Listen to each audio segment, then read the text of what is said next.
Hello friends, मैं case Agarwal आपका आपके अपने यूट्यूब चैनल पे एक फिर से स्वागत करता हूं। आशा करता हूं कि आप जो पेपर दे रहे हैं, आपके जो पेपर चल रहे हैं वो अच्छे से चल रहे होंगे। उसमें आज हम बात करने वाले हैं रेलवे ब्रिज एंड टनल, जिसका भी बैक पेपर है उसके बारे में। जिन जिन बच्चों का बैक पेपर है उसे आप एक बार इसे देख के आप जरूर जाइएगा। ये आपका प्रीवियस ईयर पेपर है, जिसमें आप इंग्लिश पोर्शन आप देख सकते हैं। इसका आप स्क्रीनशॉट ले सकते हैं। और जिन बच्चों के बैक पेपर हैं, जो सिविल इंजीनियर जो कर रहे हैं पॉलिटेक्निक में, तो जो जो बैक पेपर आप दे रहे हैं उससे रिलेटिव अगर आपको कोई वीडियो चाहिए तो आप कमेंट कर दीजिएगा, आपको प्रोवाइड करा दी जाएगी। उसके बाद आप यहाँ से स्क्रीनशॉट ले सकते हैं।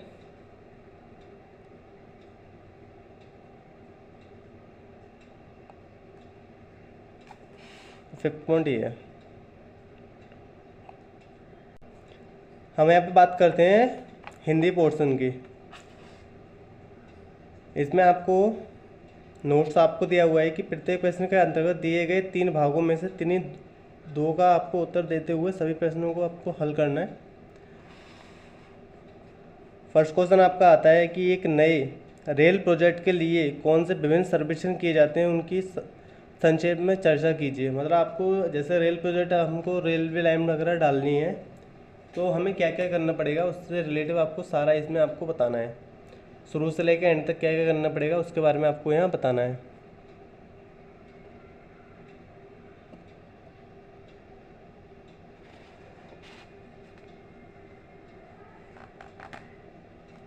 उसके बाद आपको बी पॉइंट आता है, उसमें पूछा गया है कि स्थायी मार्ग यानी कि एक मिनट परमानेंट वे को आपको परिभाषित करना है। आपको थोड़ा सा यहाँ पे माइक में थोड़ा एरर आ रहा है, इस वजह से मेरी जो आवाज़ है बार बार कट रही होगी, इसलिए आप थोड़ा सा आप देख के एक बार पढ़ लेना। स्थायी मार्ग के कौन कौन से भाग होते हैं उनको आपको एक चित्र द्वारा आपको सहायता से आपको उन्हें समझाना है। सी पॉइंट आपका है रेल गेज क्या होते हैं, फिश प्लेट क्या होती है, बियरिंग प्लेट क्या होती हैं, लीड रेल क्या होती है और विंग रेल क्या होती है, इनके बारे में आपको बताना है। फिश प्लेट हर बार पूछी जाती है, ये ज़रूर आप देख के जाइएगा। उसके बाद आपका आता है सेकंड पॉइंट, उसमें पूछा है कि रेलवे में यार्ड जो होते हैं इनसे आपको क्या समझते हैं। विभिन्न प्रकार के यार्ड क्या क्या होते हैं उनके बारे में आपको बताना है। बी पॉइंट है आपका रेलवे ट्रैक के रखरखाव को समझाइए, इसकी क्यों आवश्यकता होती है। ट्रैक के रखरखाव में प्रयुक्त होने वाले औजारों की सूची बनाइए, आपको औजारों के बारे में बताना है। सी पॉइंट है आपका स्लीपर क्या होते हैं, स्लीपर के उपयोग और विभिन्न प्रकार के स्लीपर कौन कौन से होते हैं उनके बारे में आपको बताना है। सी पॉइंट है आपका, उसमें फर्स्ट है आपका पुल की परिभाषा लिखिए, पुल क्या होते हैं। ये पुल के कौन से विभिन्न भाग होते हैं, पुल के उपयोग लिखिए। बी पॉइंट है आपका कि चित्र की सहायता से आरओडी और आरयूवी में अंतर क्या होती है, इनके बारे में बताना है। सी पॉइंट है आपका पाइल फाउंडेशन क्या होती है, इनके में आपको पूरा विस्तार से बताना है।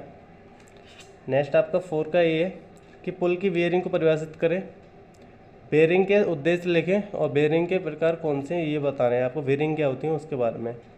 बी पॉइंट है आपका अबैटमेंट को परिभाषित करें, अबैटमेंट में के विभिन्न प्रकारों के बारे में आपको बताना है। सी पॉइंट है आपका पुलों के रखरखाव पर संक्षिप्त लेख लिखना है आपको।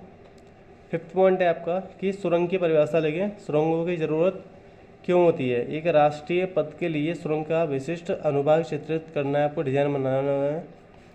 बी पॉइंट है आपका कि सुरंगों में वेंटिलेटर के विभिन्न तरीके क्या हैं, मतलब सुरंग जो होती हैं उनमें हवा जो बाहर निकालने के लिए या अंदर ताज़ी हवा भेजने के लिए क्या प्रयोग किए जाते हैं मशीन वगैरह, उनके बारे में आपको बताना है। कैसे हम कर सकते हैं उसके बारे में बताना है। सुरंगों की जल निकासी पर संक्षिप्त लेख लिखना है आपको। तो ये आपका रेलवे ब्रिज एंड टनल का पेपर है। जिन बच्चों का बैक पेपर है वो इसे एक बार पढ़ के जाइएगा। इसमें से 30% से ज़्यादा आपको इसी में से फंसेगा, क्योंकि प्रीवियस ईयर पेपर में से ही हर बार पूछा जाता है, ज़्यादातर पॉइंट वहीं से उठाए जाते हैं। तो एक बार आप इसे ज़रूर देख के जाइएगा। और किसी बैक पेपर जो हैं उनकी आप पेपर का नाम और आपको डेट ज़रूर आप बताइएगा कि आपका पेपर कब है। तो हम इस वीडियो को यहीं समाप्त करेंगे।